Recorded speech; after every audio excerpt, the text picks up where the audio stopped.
美国的洛杉矶因为这厝伤过贵，唔但买袂起，也是租袂起。有落无厝的人有75000多人，其中有14000人左右是把这露营车当作厝一个生活，这引起占用公共停车空间，也有环境卫生安全等争议。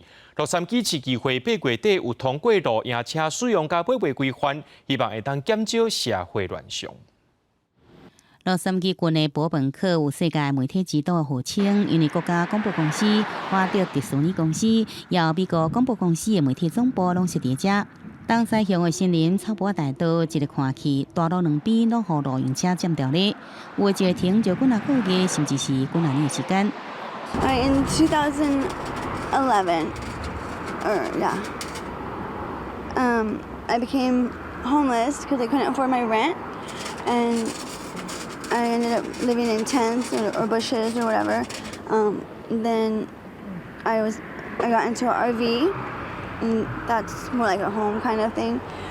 At least there was shelter. 洛杉矶无在条买厝、无能力租厝、流落街路上的人数有75000人，其中14000人是住伫露营车，真最标准的住伫车内的族群，引发占用公共停车空间，也有环境卫生甲安全的争议。路议员帕克对露营车的使用甲购买提出必须要立法规范动议，希望使整顿这种乱象。8月底伫市议会得到无异议一致性的通过。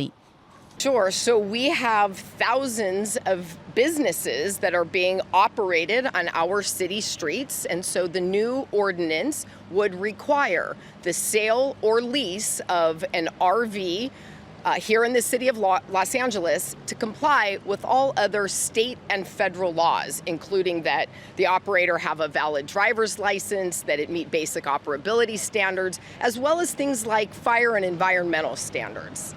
不过，伫洛杉矶地区专门为街路上的游民提供服务的社福团体 PARS 却是有无同的意见。You know, I think they have concerns about what's happening in the RVs, or maybe it's taking up parking, and so we know that folks do get, upset about that situation. But from the unhoused community, it's definitely an alternative to living in a tent. 洛杉矶公共政策中心的资料显示，全美经济规模上大，排上世界第5大经济体加州，总人口内底有将近1/3人是外地的，产值也是我郡产值的水平。其中一个月洛杉矶郡的产值指数是上悬的。国视新闻王慧文编译。